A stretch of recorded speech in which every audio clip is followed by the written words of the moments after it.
Hello everyone, welcome to Fight Club. So economics survey 2025 அதோட chapter 2 இப்போ பார்க்க போகிறோம். ஏற்கனவே நம்ம சாப்டர் 1 பார்த்துருந்தோம். இப்போ சாப்டர் 2 கொஞ்சம் அதிகமான கண்டென்ட் இருக்கக்கூடிய ஒரு டாபிக் அப்படிங்கிறனால அது 2 பார்ட்டாக ரிலீஸ் பண்ணலான்னு சொல்லிட்டு இந்த வீடியோ வந்து பார்ட் 1 சரிங்களா. ஸோ இந்த சாப்டர் 2 அப்படிங்கிறது வந்து பார்த்திங்கன்னா மானிட்ரி அண்ட் ஃபினான்ஷியல் செக்டாரை பேஸ் பண்ணியிருக்கு ரைட்டா. பேங்கிங், ஷேர் மார்க்கெட் இதெல்லாம் எந்த மாதிரி இருக்குது அப்படிங்கிற மாதிரி ஒரு டீட்டெயில்டு அனாலிசிஸ் கொடுக்குற ஒரு சர்வேவாக இருக்குது. அண்ட் இதில் நிறையா ஸ்டாட்டிக்கோட கனெக்ட் ஆகிருக்கக்கூடிய டேர்ம்ஸ் இருக்குது. So we'll see one by one என்னென்னட்டு ஓகேங்களா. ஸோ ஃபினான்ஷியல் இன்ஸ்டிடியூஷன்ஸ், பேங்கிங் இது எல்லாமே நான் ஏற்கனவே சொன்ன மாதிரி. ஸோ இப்போ இந்த சர்வே வந்து 2 பார்ட். ஃபர்ஸ்ட் பார்ட் அப்படிங்கிறது வந்து பார்த்திங்கன்னா மானிட்ரி பாலிசி, ரிசர்வ் மணி இது எல்லாத்தையுமே பற்றி பேசியிருக்காங்க. செகண்ட் பார்ட் அப்படிங்கிறது வந்து வேரியஸ் ஃபினான்ஷியல் செக்டாரோட டெவலப்மெண்ட் எப்படி இருக்குது, அவங்களோட பர்ஃபார்மன்ஸ் என்ன இருக்குது அப்படிங்கிற மாதிரி கேட்டிருக்காங்க ரைட்டா. தென் கவர்மெண்ட்டோட மெக்கானிசம் என்ன, சைபர் செக்யூரிட்டி, ஃபினான்ஷியல் செக்டாரில் இருக்கக்கூடிய சைபர் செக்யூரிட்டி, ஓகே, எஃப்எஸ்டிசி இதை பற்றி எல்லாமே பேசியிருக்காங்க. ஓகே, ஸோ மானிட்ரி டெவலப்மெண்ட் பற்றி பார்ப்போம் ஓகேங்களா. ஸோ மானிட்ரி பாலிசி அப்படின்னாலே it is about arresting inflation ரைட்டுங்களா. இன்ஃப்ளேஷனை கம்மி பண்ணணும், ஆர் இன்ஃப்ளேஷன் ரொம்ப கம்மியாக இருக்குன்னா அதை பூஸ்ட் பண்ணி விடணும். மணி சப்ளை பேஸ் பண்ணியிருக்கிறது. ஸோ இன்ஃப்ளேஷன் அப்படிங்கிறது it is related to money supply.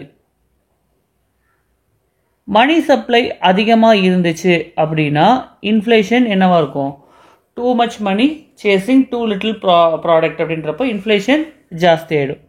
அப்போ இன்ஃப்ளேஷனை கம்மி பண்ணணும், என்ன பண்ணணும், மணி சப்ளையை கம்மி பண்ணிடணும். அப்போ மணி சப்ளையை கம்மி பண்ணுறதுக்கு ஆர்பிஐ யூஸ் பண்ணுற operation open market operation, CRR, SLR அப்படின்னு சொல்லுவாங்க. இது உங்களுக்கு பேங்கிங்கோட ரொம்ப ஃபண்டமெண்டல்ஸ். சிஆர்ஆர் அப்படின்னா நீங்கள் ஒரு பேங்க் வச்சுருக்கீங்க ஓகேங்களா. இப்போ உங்கள் பேங்க்கில் வந்து லெட்டஸ் அஸ்யூம் 100 ரூபா தான் அப்படின்னா இதில் ஒரு லெட்டஸ்ஸே ஒரு 10 ரூபா நீங்கள் ஆர்பிஐட்ட கேஷாக கொடுத்து வைக்கணும். அப்போ என்ன ஆகும், உங்களால் லோன் கொடுக்கக்கூடிய அமௌண்ட்டுங்கிறது வந்து 90 ரூபா ஆகிடும். இப்போ இந்த 10 ரூபா நான் ஜாஸ்தி பண்ணுறேன், 15 ரூபா ஆக்கிட்டேன்னா உங்களால் 85 ரூபா தான் லோன் கொடுக்க முடியும். சப்ளை கம்மியாகிடுதா, இன்ஃப்ளேஷனில். இதே ரிவர்ஸ் பண்ணோம்னா இப்போ கேஷ் ரிசர்வ் ரேஷியோ அதுக்கேற்ற மாதிரி சேஞ்ச் பண்ணால் தென் மணி சப்ளை அஃபெக்ட் ஆக போகுது. இது ஒரு கேட்டகரி. நெக்ஸ்ட் வந்து பார்த்தீங்கன்னா எஸ்எல்ஆர். இது பேங்க்கில் இப்போ இந்த 100 ரூபாவில் 10 ரூபா ஆர்பிஐயில் கொடுத்து வைக்கிற மாதிரி இவங்க ஒரு 10 ரூபாவை ஒரு 8 ரூபா அவங்க கையிலேயே வச்சுக்கணும். அது வந்து எப்படின்னா கவர்மெண்ட் செக்யூரிட்டிஸ், கொலாட்ரல்ஸ் இந்த மாதிரி வச்சுக்கணும் ரைட்டா. இப்போ இந்த இடத்துல என்ன ஆகிடுது, இப்போ இந்த ரேட் அதிகப்படுத்தினாங்கன்னா என்ன, 8 ரூபாயில் 9 ரூபா ஆக்கிட்டா அவங்களுக்கு கொடுக்கக்கூடிய அமௌண்ட், வெளியில் பணப்புழக்கத்தில் வரக்கூடிய அமௌண்ட் அப்படிங்கிறது 81 ரூபா ஆகிடும் ரைட்டா. ஸோ அதுக்கேற்ற மாதிரி மணி சப்ளை அப்படிங்கிறத வந்து கண்ட்ரோலில் வச்சுக்க முடியும் ஆர்பிஐயால். அடுத்து வந்து பார்த்தீங்கன்னா open market operation. Open market ஆப்ரேஷன்னா கவர்மெண்ட் செக்யூரிட்டிஸ் இருக்கு இல்லையா, இதை வாங்குறது விற்கிறது. இப்போது ஆர்பிஐ கவர்மெண்ட் செக்யூரிட்டிஸை வாங்குறாங்கன்னு வச்சுக்கோங்க, பை பண்ணுறாங்க அப்படின்னா இப்போ என்ன ஆகுது, கவர்மெண்ட் செக்யூரிட்டிஸ் ஆர்பிஐக்குள்ளே போகுது, ஆர்பிஐலேருந்து வெளியே என்ன வருது, ருப்பீஸ் வருது, பணம் வெளியே வருது. அப்போது பணம் வெளியே வரும்போது மணி சப்ளை அதிகமாக போகுதுன்னு அர்த்தம் ரைட்டா. ஸோ இதான் அந்த ஓப்பன் மார்க்கெட் ஆப்ரேஷன், வாங்குறது விற்கிறது. இதுவே வந்து விற்றாங்க அப்படின்னா காசை வாங்குறாங்கன்னு அர்த்தம். பாண்டு உள்ள வருது, காசை வாங்குறாங்கன்னா சப்ளை குறைஞ்சிடும், இன்ஃப்ளேஷன் என்னவாயிடும், குறைஞ்சிடும் right. So this is how இந்த மானிட்ரி பாலிசி அப்படிங்கிறது ஒர்க் ஆகும் ஓகேவா. ஸோ இதை வந்து பண்ணிட்டு இருக்காங்க. இப்போ இந்த மானிட்ரி பாலிசி என்ன மாதிரி மாடலில் இருக்க போகுது, என்ன பண்ண போகிறாங்க அப்படிங்கிறதுக்கு தான் ஸ்டான்ஸ்ன்னு சொல்லுவாங்க. ஓகே, அக்காமடேஷன் அப்படின்னா அக்காமடேட்டிவ் ஸ்டான்ஸ் அப்படின்னு சொல்லுவாங்க. அக்காமடேட்டிவ் ஸ்டான்ஸ் அப்படின்னா என்ன அர்த்தம் அப்படின்னா ஆர்பிஐயோட இந்த இன்ட்ரெஸ்ட் ரேட் கட், இப்போ இந்த இன்ட்ரெஸ்ட் இருக்கு இல்லையா, அந்த ரெப்போ ரேட், இந்த இன்ட்ரெஸ்ட் எல்லாத்தையுமே வந்து என்ன பண்ண போகிறாங்கன்னா கொஞ்சம் அதிகமாக்க போகிறாங்க, அதாவது கொஞ்சம் ஈஸ் பண்ண போகிறாங்க ரைட்டா. அப்போ என்ன ஆகுது, ரேட் எல்லாம் கட் பண்ண போகிறாங்க, கம்மி பண்ண போகிறாங்க. கம்மி பண்ணும்போது என்ன ஆகும், உங்களுக்கு லோன் எல்லாம் ஈஸியாக கிடைக்கும். நம்ம போன வீடியோவில் பார்த்தாலும் அதே தான். ஸோ அந்த அக்காமடேட்டிவ் ஸ்டாண்ட்ஸ்லேருந்து விட்ரா பண்ணுறாங்க அப்படின்றது 2024 இருந்துச்சு ஓகேவா. அந்த அக்காமடேட்டிவ் ஸ்டாண்ட்லேருந்து கொஞ்சம் மாறணும், ஏன்னா இன்ஃப்ளேஷன் கொஞ்சம் அதிகமாக இருக்குது. ஸோ எக்ஸ்பெக்டட் இன்ஃப்ளேஷனை மைண்டில் வச்சுட்டு அக்காமடேட்டிவ் ஸ்டாண்ட்ஸ்லேருந்து பின்னாடி வரும்னு இருக்காங்க. பட் இப்போ திரும்ப என்ன பண்ணிட்டாங்க, அக்காமடேட்டிவ் ஸ்டாண்ட்ஸ்லேருந்து நியூட்ரல், இந்த பக்கம் அக்காமடேட்டிவ், இந்த பக்கம் வந்து பார்த்தீங்கன்னா ஹாக்கி ஸ்டாண்ட்ஸ் அப்படின்னு சொல்லுவாங்க. இது ரெண்டுமே இல்லை, நியூட்ரலாக இருக்கிறதுக்கு பேர் நியூட்ரல் ஸ்டாண்ட்ஸ். இப்போ நியூட்ரல் ஸ்டாண்ட்ஸுக்கு வந்திருந்தாங்க ஓகேவா. ஸோ கேஷ் ரிசர்வ் ரேஷியோவை கட் பண்ணாங்க ஓகேவா, 4.5% ஓகேவா. அதுக்கப்புறம் 1.16 lakh crore அப்படிங்கிறது பேங்கிங்கில் லிக்விடிட்டியாக கொடுத்தாங்க. ஸோ தட் லோன்லாம் அவங்க நிறையா கொடுக்கலாம் அப்படிங்கிறதுக்காக. ரைட், இது ஒரு ஆஸ்பெக்ட். அடுத்து சர்வேல அடுத்த முக்கியமான ஆஸ்பெக்ட் டாக்கிங் அபவுட் M0. ஓகேங்களா? ஸோ M0 பற்றி பேசியிருக்காங்க. M0 அப்படிங்கிறது வந்து 3.6% இன்க்ரீஸ் ஆயிருக்கு அப்படின்னு சொல்லியிருக்காங்க. ரைட்டா? M3 அப்படின்னு 9.3% அப்படிங்கிறது க்ரோ ஆயிருக்கு. போன வருஷம் 11, இந்த வருஷம் 9.3% அப்படின்னு சொல்லியிருக்காங்க. ரைட்டா? இப்போ இந்த M3 அப்படிங்கிறது எக்ஸ்பேண்ட் ஆகிறதுக்கான ரீசன் கமர்ஷியல் செக்டாரில் கொடுக்கப்பட்ட பேங்க் லோன் அதிகமாக கமர்ஷியல் செக்டாரில் கொடுத்தாங்க அப்படிங்கிறது ஒரு காரணமாக சொல்கிறாங்க. Right. So first we have to understand what is this M3, M0 இது எல்லாமே. கரெக்டுங்களா? ஸோ இப்போ அது என்னன்றதை இப்போ பார்த்துடலாம். ஒரு நிமிஷம். ஓகே, ஸோ M3, M0 இதெல்லாம் என்னன்றதை பார்த்துக்கலாம். இது எகெயின் ரொம்ப ரொம்ப இம்பார்ட்டன்ட் ஃப்ரம் பிலிம்ஸ் பெர்ஸ்பெக்டிவ். சரிங்களா? இப்போ M0 அப்படின்னா ஃபர்ஸ்ட் ஆஃப் ஆல் M0 அப்படிங்கிறது வந்து பார்த்தீங்கன்னா total amount of paper money. ஓகேவா? Paper money and coins in circulation. இந்தியாவில் இப்போது பணப்புழக்கம் எவ்வளோ அப்படிங்கிறது. ரைட்டா? தென் ஏற்கனவே நம்ம பார்த்தோம் இல்லையா, டெபாசிட் கொடுத்து வைக்கணும்னு. டெபாசிட் இன் ஆர்பிஐயில் கொடுக்கப்பட்டிருக்கக்கூடிய டெபாசிட், இதை தான் வந்து M0 அப்படின்னு சொல்லுவாங்க. ஓகே, இதை ரிசர்வ் மணின்னு சொல்லுவாங்க. ரைட்டா? Reserve money. Okay, government money. Okay, monetary base. இது எல்லாமே சொல்லுவாங்க. ஆர் ஹை பவர் மணின்னு சொல்லுவாங்க. ரைட்டா? ஸோ இப்போ இந்த இடத்துல வந்து பார்த்தீங்கன்னா ரிசர்வ் மணி அப்படிங்கிறது என்னென்னா மக்கள் கையில் இருக்கக்கூடிய காசு. ரைட்டா? அண்ட் பேங்க்கெல்லாம் கொண்டு போய் ஆர்பிஐயில் கொடுத்து வச்சிருக்கிற காசு. தென் ஆர்பிஐயில் இருக்கக்கூடிய மற்ற டெபாசிட்ஸ், NBFCs இந்த மாதிரி எல்லாம் டெபாசிட்டாக ஆர்பிஐயில் இருக்கக்கூடிய டெபாசிட்ஸ். ஓகேங்களா? ஸோ இது எல்லாத்தையுமே நம்ம M0 அப்படின்னு சொல்லுவோம். ரைட்டா? சரி, இப்போ M0ல அடுத்து நீங்கள் முக்கியமாக தெரிஞ்சிக்க வேண்டியது, இப்போ CRR இன்க்ரீஸ் பண்ணால் M0 என்னவாகும்? ஜாஸ்தி ஆகிடும். கரெக்டாக? ஆர்பிஐட்ட கொடுத்து வைக்க வேண்டிய காசு அதிகப்படுத்தினா M0 ஜாஸ்தி ஆகிடும். ரைட். ஃபாரின் அசெட்ஸ் உள்ள வருது. ஓகேவா? நம்மளோட நெட் ஃபாரின் அசெட் அதிகமாச்சுன்னா அதுவும் என்ன M0 ஜாஸ்தி பண்ணும். எப்படின்னா, இப்போ ஃபாரின் அசெட் உள்ளே வந்துருச்சு, அப்போ ஃபாரின் அசெட் எக்ஸ்ட்ராவாக உள்ளே வந்திருக்குன்னா எக்கனாமி இன்ஸ்டேபிள் ஆகிடும். அப்போ இந்த ஃபாரின் அசெட்டை ஓவர் கம் பண்ணுறதுக்காக இவங்க என்ன பண்ணுவாங்க? ஆர்பிஐ இன்டர்வீன் பண்ணுவாங்க. ஓகேவா? ஃபாரின் அசெட் கரன்சி டாலரை வாங்கிட்டு they will buy dollar, sell rupee. ரூபாவை கொடுத்து டாலர் வாங்குவாங்க. அப்போ ருப்பி என்னவாகுது? அதிகமாகிடுது. ருப்பி அதிகமாச்சுன்னா M0 என்னவாகும்? அதிகமாகிடும். ஸோ இந்த லிங்க் தான். இந்த ரெண்டு ஆஸ்பெக்ட் நல்லா தெரிஞ்சு வச்சுக்கோங்க. ரைட்டா? மானிட்டரி பாலிசியை பொறுத்தவரை அதில் M0. ஓகே, ஸோ இதான் M0 பார்த்தோமா? அடுத்தது வந்து பார்த்தீங்கன்னா M1 அப்படின்னு சொல்லுவாங்க. M1 அப்படிங்கிறது என்னென்னா கரன்சி இன் சர்க்குலேஷன். இப்போது பணப்புழக்கம் என்ன இருக்குது? ஓகேவா? இங்கே ஆர்பிஐயோட டெபாசிட்டுக்குள்ளெல்லாம் போக மாட்டாங்க. கரன்சி இன் சர்க்குலேஷன் ப்ளஸ் உங்களோட savings account, current account, savings account பேங்க்கில் ஓப்பன் பண்ணி வச்சுருப்பீங்க இல்லையா, அந்த இது. ரைட்டா? இது ரெண்டையும் சேர்த்தாங்கன்னா அது வந்து M1 அப்படின்னு சொல்லுவாங்க. அடுத்து M2 அப்படின்னு வரும்போது இதே தான், plus current account, savings account கூட என்ன ஆகுது? உங்களோட டிமாண்ட் டெபாசிட்டும் சேர்த்துருவாங்க. ரைட்டா? நம்ம டிடி இந்த மாதிரி டிமாண்ட்னா நம்ம கொடுத்தா அந்த காசை கொடுத்தாகணும் அப்படின்ற மாதிரி இருக்கக்கூடிய பணத்தையும் சேர்த்துக்குவாங்க. ரைட்? இந்த M0, M1 அப்படிங்கிறத உங்களுக்கு நேரோ மணி அப்படின்னு சொல்லுவாங்க. நேரோ. ரைட்டா? அடுத்து M3 அப்படின்னு வரும்போது இங்கே உங்களுக்கு கரன்சி இன் சர்க்குலேஷன். ஓகேவா? Plus current account, savings account. ரைட்டா? இதுக்கு அடுத்து டைம் டெபாசிட் வந்துடும். டைம் டெபாசிட் அப்படிங்கிறது என்னென்னா நம்ம ஆர்டி போடுவோம், ஃபிக்ஸட் டெபாசிட் போடுவோம் இல்லையா, அந்த பணம்லாம் உள்ளே வந்துடும். ரைட்டா? டிடி இதுக்குள்ளே வராது M3ல. ரைட்? அடுத்து M4 அப்படின்னு வரும்போது எல்லாமே கரன்சி இன் circulation, current account, savings account, plus time deposit, plus demand deposit. ஓகேவா? தென் உங்களுக்கு போஸ்ட் ஆஃபீஸ் இதோடு இருக்கக்கூடிய எல்லா டைம் டெபாசிட் எல்லாமே வரும். ரைட்டா? ஸோ இப்போ இது எல்லாமே சேர்ந்து இருக்கிறது வந்து பார்த்திங்கன்னா M4 அப்படின்னு சொல்லுவாங்க. இந்த ரெண்டையுமே we call that as broad money. நம்ம மானிட்டரி பாலிசியை பொறுத்தவரை இந்தியாவில் we will take M3 ஸ்பெசிஃபிக்காக. ரைட்டா? ஸோ இப்போ M3 இது புரிஞ்சுதா? ரைட்? ஸோ அடுத்து வந்து பார்த்தீங்கன்னா இப்போ இது ரிலேட்டடாக இன்னொரு டேர்ம் இருக்குது. அது வந்து பார்த்தீங்கன்னா அதுவும் இதில் பேசியிருப்பாங்க, மணி மல்டிப்ளையர் அப்படிம்பாங்க. மணி மல்டிப்ளையர் அப்படின்னா இட் இஸ் நத்திங், சிம்பிள், ஒன்றும் இல்லை. இப்போ நம்ம ஆல்ரெடி M0 பார்த்தோமா?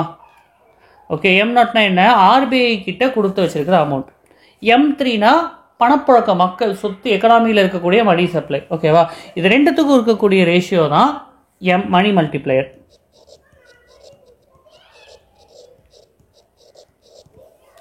ஓகேவா? டோட்டல் மணி அப்படிங்கிறது M3ன்னு எடுத்துக்கணும், ஹை பவர்ட் மணி அப்படிங்கிறது M0ன்னு எடுத்துக்கணும். இந்த ரேஷியோ அப்படிங்கிறது தான் நம்மளோட மணி மல்டிப்ளையர் அப்படின்னு இருப்பாங்க. இப்போ இந்த மணி மல்டிப்ளையர் அப்படிங்கிற கான்செப்ட் என்னன்னா, நான் இப்போ ஆர்பிஐ கிட்ட சிஆர்ஆரில் நான் முன்னாடி பார்த்தால 10 ரூபாவை கொடுத்து வச்சு அதை எவ்வளோவா பெருக்கியிருக்கேன், how much is it multiplied. அங்கே நான் ஒரு 10 ரூபாவை கொடுத்து வச்சு இங்கே நான் எப்படி லோனை கொடுத்து பணத்தை ஜாஸ்தி பண்ணுறேன் அப்படிங்கிற ஒரு கான்செப்ட் தான் சிஆர்ஆர். ரைட்டா? சாரி, மணி மல்டிப்ளையர். ஓகே, இப்போ இந்த சிஆர்ஆர் அப்படிங்கிறது வந்து லெட் அஸ் அஸ்யூம் இப்போ ஒரு 4% இருக்குன்னு வச்சுக்கோங்க. மணி மல்டிப்ளையர் எவ்வளோ? ஓகேவா? மணி மல்டிப்ளையர் எஃபெக்ட் எவ்வளோ? அப்போது இதுக்கு ஃபார்முலா என்னென்னா, money multiplier is equal to 1 cash reserve ratio. ரைட்டா? இப்போ கேஷ் ரிசர்வ் ரேஷியோ அப்படின்றது வரும்போது இங்கே நமக்கு 4%. அப்போ 1 இது 4/100. ஏன்னா பர்சன்டேஜில் இருக்கா? அப்போ by 100. அப்போ இது என்னவாகும்? 100/4 which is equal to 25 மடங்காக ஜாஸ்தி ஆகும். ரைட்டா? நான் அங்கே 4% சிஆர்ஆர் வைக்கிறது எனக்கு 25 மடங்காக பெருகும் அப்படிங்கிறது தான் மணி மல்டிப்ளையர் எஃபெக்ட். ரைட்டா? இதை அப்படியே நீங்கள் இது வந்து சிஆர்ஆராக பார்த்தா இந்த கான்செப்ட், M3 M0 பார்த்தா இந்த கான்செப்ட். இதுதான் மணி மல்டிப்ளையர். சரியா? இப்போ மணி மல்டிப்ளையர் அப்படிங்கிறது அடுத்தடுத்த லோன் கொடுக்க அது அப்படியே க்ரோ ஆகிட்டே இருக்கிறது தான். இப்போ ஒரு பேங்க் கொடுப்பாங்க, அந்த பேங்க் இன்னொருத்தவங்களுக்கு கொடுப்பாங்க, அவங்க இன்னொருத்தவங்களுக்கு கொடுப்பாங்க, அப்படி மல்டிப்ளை ஆகிட்டு போகிறது தான் இந்த மணி மல்டிப்ளையர் எஃபெக்ட். ஓகேவா? ஸோ இதுதான் ஃபண்டமெண்டல்ஸ். இந்த ஃபண்டமெண்டல்ஸ் புரிஞ்சிச்சுன்னா நம்ம திரும்ப எக்கனாமிக் சர்வேல பார்க்கலாம் என்ன கொடுத்துருக்காங்க. ரைட்? ஸோ இப்போ இங்கே என்ன கொடுத்துருக்காங்க? M3 எக்ஸ்பேண்ட் ஆகிருக்கு. பேங்க் கமர்ஷியல் செக்டாருக்கு அதிகமாக லோன் கொடுக்குறனால M3 அதிகமாக இருக்குது. ஓகே, நெக்ஸ்ட் வந்து பார்த்தீங்கன்னா M3 to M0 அந்த மணி மல்டிப்ளையர் அப்படிங்கிறது 5.7. போன வருஷம் 5.5 இருந்திருக்கு, இந்த வருஷம் 5.7 இருக்கு. ரைட்டா? ஸோ இதுவும் சொல்லியிருந்திருக்காங்க. ஸோ அதான் இப்போ ப்ராட் மணி அப்படின்னா currency in public, aggregate deposit, time deposit, other deposits with RBI. ரைட்டா? ப்ராட் மணி அப்படிங்கிறதுக்கு எகெயின் சோர்ஸஸ் எங்கேருந்தெல்லாம் வந்திருக்கு? கவர்மெண்ட்டோட கிரெடிட்டு, கவர்மெண்ட்டுக்கு கொடுக்குற காசு, பேங்க் கவர்மெண்ட்டுக்கு கொடுக்குற காசு, கமர்ஷியல் செக்டாருக்கு கொடுக்குற காசு. ரைட்டா? நெட் ஃபாரின் எக்ஸ்சேஞ்சு, கவர்மெண்ட்டோட லைபிலிட்டிஸ் மைனஸ் பேங்க் செக்டாரோட நான் மானிட்டரி லைபிலிட்டிஸ், அவங்களுக்குன்னு கொஞ்சம் ஒரு செலவு இருக்கும் இல்லையா, அந்த விஷயத்தில் மைனஸ் பண்ணணும் அப்படின்றாங்க. ஓகேவா? மணி மல்டிப்ளையர் அப்படிங்கிறது ஒரு பேங்கிங் சிஸ்டமால் எவ்வளோ தூரம் சென்ட்ரல் பேங்க்கில் கொடுத்து வச்ச காசு மூலிமா எவ்வளோ தூரம் பணத்தை பெருக்க முடியும் அப்படிங்கிற ஒரு கான்செப்ட்ன்றதை சொல்லியிருக்காங்க. ஓகே, அதான் நான் முன்னாடி எக்ஸ்பிளைன் பண்ணியிருந்தேன். ரைட்? அடுத்து இப்போ இந்த மணி மல்டிப்ளையர் அப்படிங்கிறது எக்கனாமிக் சர்வே படி இப்போ 2 விஷயத்தை அஃபெக்ட் பண்ணியிருக்கு. ஒன்று நம்ம கையில் எவ்வளோ காசு இருக்குன்றது, இன்னொன்று நம்ம எவ்வளோ பேங்க்கில் கொடுத்து வச்சுருக்கோன்றது. இப்போ ரிசர்வ் நான் அதிகமாக வச்சேன் அப்படின்னா என்னோட மணி மல்டிப்ளையர் என்ன ஆகும்? கண்ட்ரியோட மணி மல்டிப்ளையர் அப்படிங்கிறது இந்த எக்கனாமிக் சர்வேவோட அனலைசிஸ் படி 2 விஷயத்தை டிபெண்ட் பண்ணியிருக்கு. ஒன்று மக்கள் கையில் இருக்கக்கூடிய கேஷ், அடுத்து வந்து பார்த்திங்கன்னா பேங்க்கில் இருக்கக்கூடிய ரிசர்வ். இது ரெண்டுத்துக்கும் என்ன ரிலேஷன்? அப்போது இண்டிவிஜுவல் நிறையா நான் என் கையிலேயே காசை வச்சுக்கிறேன், நான் யாருக்குமே கொடுக்காம பத்திரமா நானே வச்சுக்கிறேன். அப்போ என்ன ஆகும்? மணி மல்டிப்ளை ஆகாது. இதே கொண்டு போய் நான் ஒரு பேங்க்கில் கொடுத்தேன்னா பேங்க் அதை ஒரு லோனாக கொடுப்பாங்க, அந்த பணம் பெருகிறதுக்கான வாய்ப்பு இருக்கும். ஸோ அந்த ஆஸ்பெக்ட். ரெண்டாவது, இப்போ நான் வந்து முன்னாடி நம்ம பார்த்தோம் இல்லையா, money multiplier effect is equal to 1 cash reserve ratio. கரெக்டாக? அப்போ கேஷ் ரிசர்வ் ரேஷியோவும் இதுவும் இன்வெர்ஸ்லி ப்ரொபோர்ஷனல். அப்போ நிறையா காசாக கொடுத்து வச்சா என்னால் பெருக்க முடியாது, கம்மியான காசு இருந்தால் அதிகமாக பெருக்கும் போது தான் அது பெட்டராக இருக்கும். ரைட்டா? ஸோ இந்த 2 விஷயத்தையும் அவங்க பேசியிருப்பாங்க. ரைட்டா? ஸோ கோவிடுக்கு அப்புறம் கொஞ்சம் சார்ட்டில் இம்ப்ரூவ் ஆயிருக்கு அப்படிங்கிறது தான். ஓகேவா? மணி மல்டிப்ளையர் எஃபெக்ட்டுக்கு டயக்ராம். ஓகே, இது கோவிட் பீரியட். இப்போ பாருங்கள் மேலே ரைஸ் ஆக ஆரம்பிச்சிருச்சு. ரைட்டா? ஹையஸ்ட் பாயிண்ட் அப்படிங்கிறது வந்து பார்த்தீங்கன்னா உங்களுக்கு கிட்டத்தட்ட ஃபினான்ஷியல் இயர் 2017 இருந்திருக்கு. ரைட். அதுக்கடுத்து ஃபினான்ஷியல் இன்டர்மீடியரிஸ். ஓகேவா? இப்போ இந்த பணம் இதுன்னு வரும்போது நடுவில் இருக்கக்கூடிய ஃபினான்ஷியல் இன்டர்மீடியரிஸோட ரோலு ரொம்ப ரொம்ப இம்பார்ட்டன்ட். ரைட்டா? அந்த பேங்க் இவங்க எல்லாருமே, கேபிட்டல் மார்க்கெட், இன்சூரன்ஸ், இவங்க எல்லாருமே தான் இன்டர்மீடியரிஸ் அப்படின்னு சொல்லுவாங்க. இவங்களோட இம்பாக்ட் என்னென்ன? ஃபஸ்ட்டு பேங்கிங் செக்டாரை பற்றி பார்ப்போம்.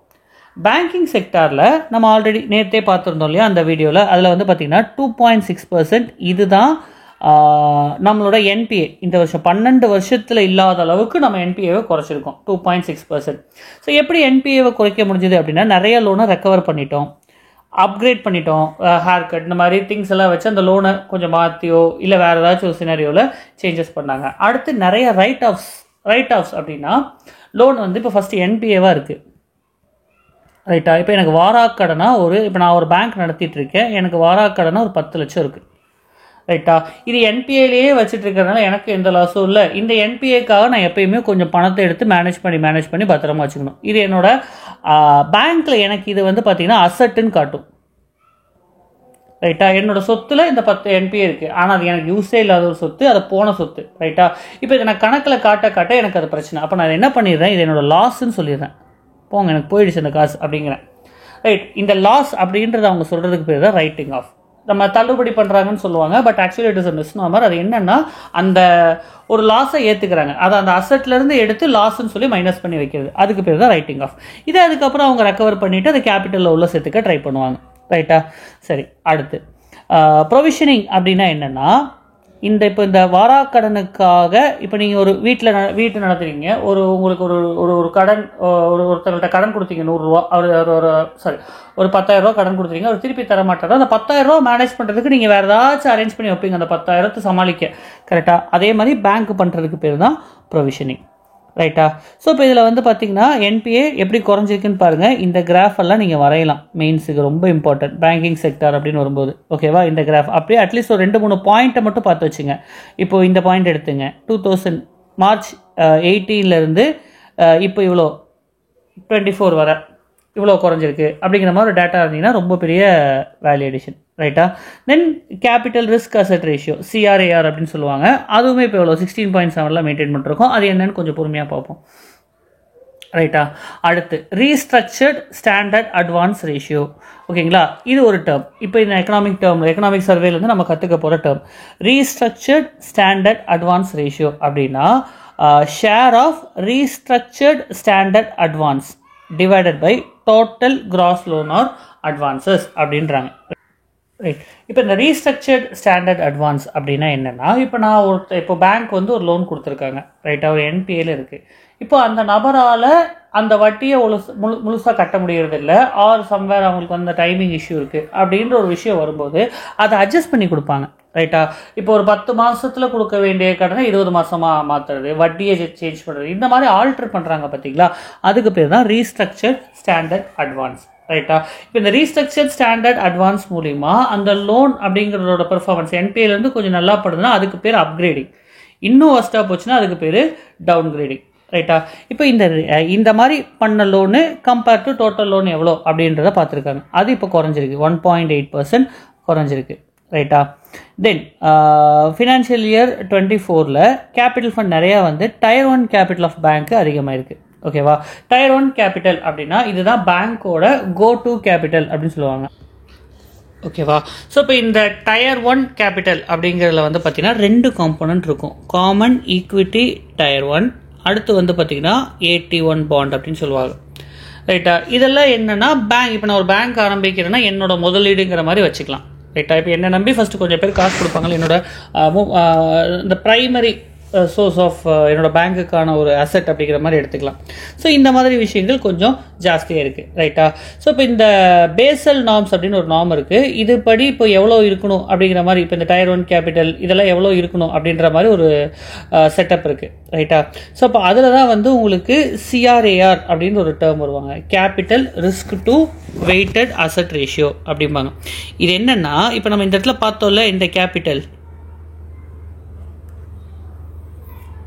ஓகே, இந்த கேபிட்டல் டிவைடட் பை என்னோட எந்தெந்த அசட்லாம் கொஞ்சம் பிரச்சனை ஆகக்கூடிய அசட், ரிஸ்க் வெயிட்டட், ஓகேவா? இதெல்லாம் லாஸ் ஆகிறதுக்கான வாய்ப்பு இருக்குது அப்படிங்கிற மாதிரி ஒரு ரேஷியோவில் எடுத்து வைக்கிறது தான் CRAR அப்படின்னு சொல்லுவாங்க, ரைட்டா? இப்போது RBIயோட CRAR எவ்வளோனா, கமர்ஷியல் பேங்காக இருந்தால் 9% மெயின்டைன் பண்ணணும் அப்படின்னு சொல்லியிருப்பாங்க, NBFCயாக இருந்தால் அவங்க 12% இதை மெயின்டைன் பண்ணணும் அப்படின்னு சொல்லியிருப்பாங்க. அதாவது என்னோட கேபிட்டல் கொஞ்சம் அதிகமாகவே இருக்கணும். என்னோட ஆபத்தான அசட்டை தாண்டி என்னோட கேபிட்டல் அதிகமாக இருக்கணும் அப்படிங்கிற ஒரு ஆஸ்பெக்டில் சொல்லியிருப்பாங்க. ரைட்டா? ரைட். அதுக்கப்புறம் ப்ராஃபிட்டபிலிட்டி அப்படிங்கிறதும் இன்க்ரீஸ் ஆகிட்டு இருக்கு. அடுத்த டேர்ம் வந்து பார்த்திங்கன்னா இங்கே நெட் இன்ட்ரெஸ்ட் மார்ஜின் அப்படின்னு சொல்லியிருக்காங்க. ரைட்டா? இந்த நெட் இன்ட்ரெஸ்ட் மார்ஜின் அப்படிங்கிறது என்னென்னா, என்னோட பேங்க்கில் எனக்கு கிடைக்கிற இன்ட்ரெஸ்ட் ஏர்ன்ட், நான் வாங்குகிற இன்ட்ரெஸ்ட் மைனஸ் நான் கட்டுற இன்ட்ரெஸ்ட்.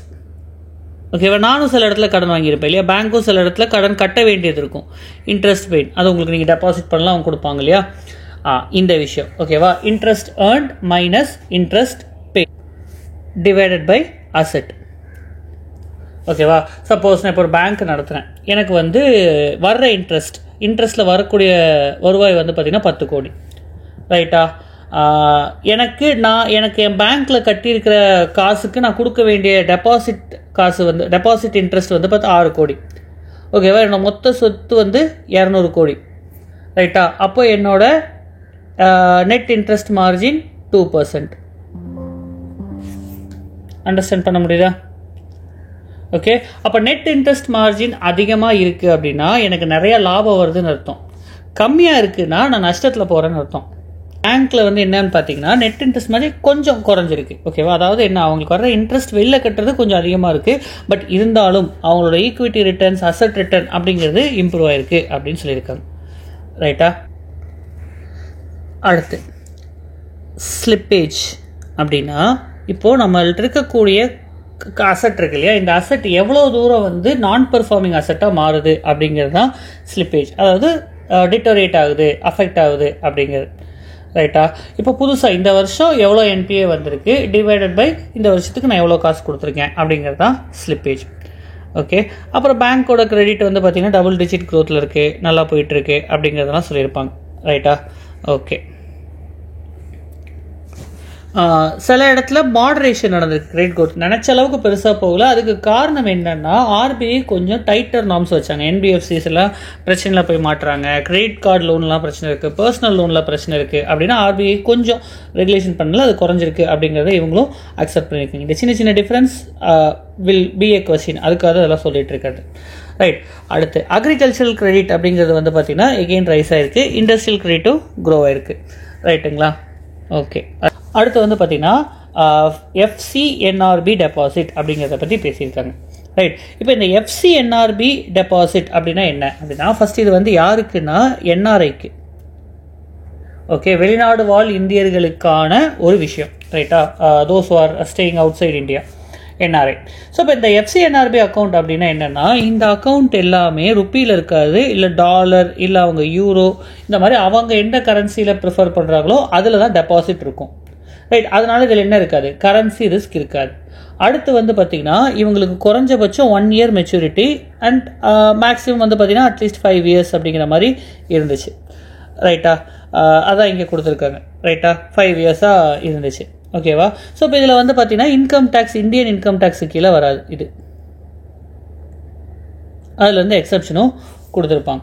ஓகேவா? ஸோ எதுக்கு பண்ணுறாங்க இதை அப்படின்னா, நமக்கு நிறைய ஃபாரின் கரன்சி வரும். அவங்க இப்போ டாலரை இன்வெஸ்ட் பண்ணுவாங்க, யூரோ உள்ளே கொண்டு வராங்க, நமக்கு ஃபாரின் கரன்சி உள்ளே வரும் அப்படின்றதுக்காக இந்த ஒரு இதை வச்சுருந்தாங்க. அதில் கொஞ்சம் நார்ம்ஸ் ஈஸ் பண்ணியிருக்காங்க.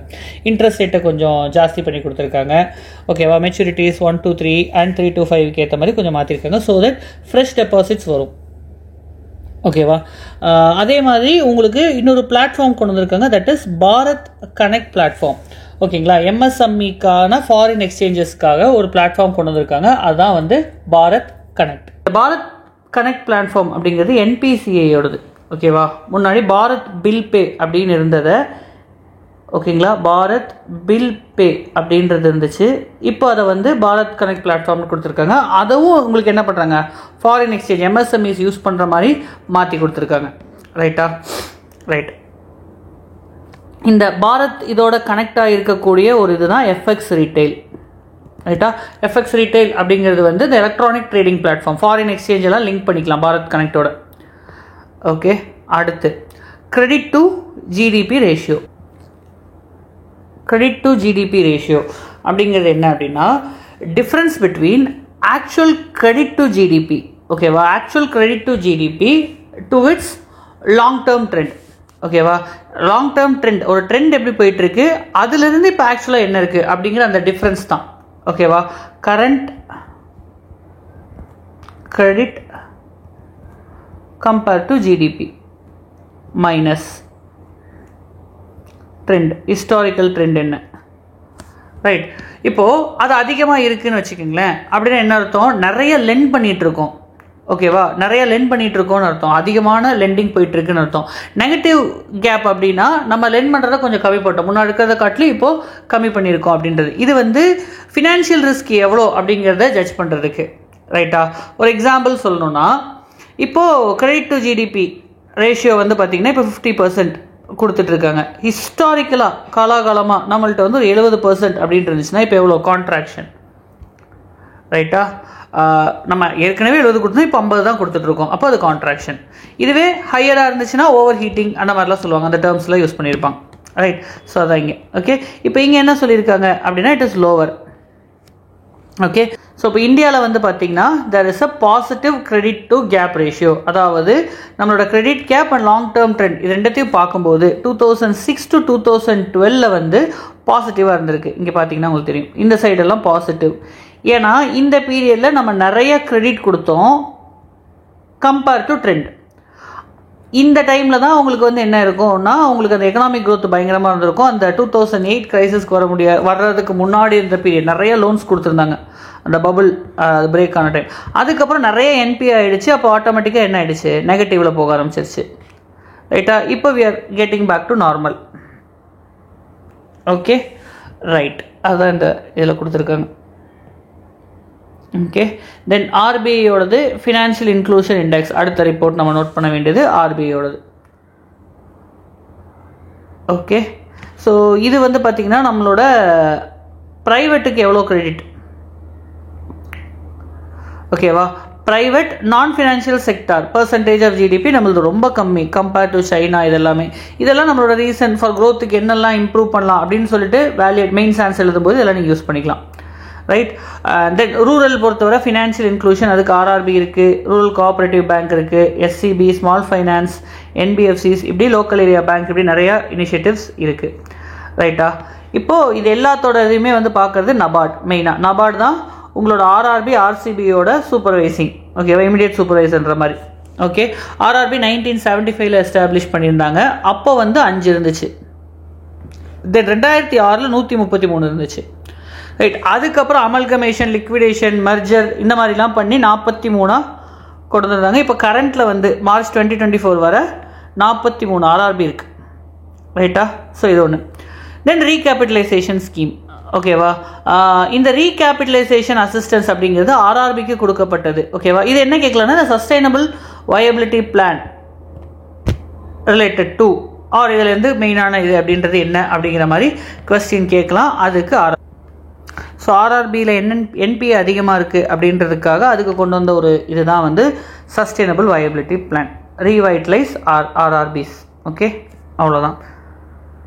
ஓகே, அதுக்கடுத்து இது ரொம்ப இம்பார்ட்டண்ட். இந்த ஆல் அப்படின்னு வந்தோடனே நம்ம வந்து தப்பு இல்லை வந்திருக்காது எலிமினேட் பண்ணுவோம் அப்படின்னு நினச்சிருப்போம். பட் அப்படி கிடையாது. All RRBs have met the regulatory target, ஓகேவா. ப்ரையாரிட்டி செக்டார் லெண்டிங்கில் ஆர்ஆர்பிக்கு வந்து 75% கொடுக்கணும் ப்ரையாரிட்டி செக்டார் லெண்டிங். அவங்க எல்லாருமே அதை அச்சீவ் பண்ணியிருந்தாங்க, ரைட்டா.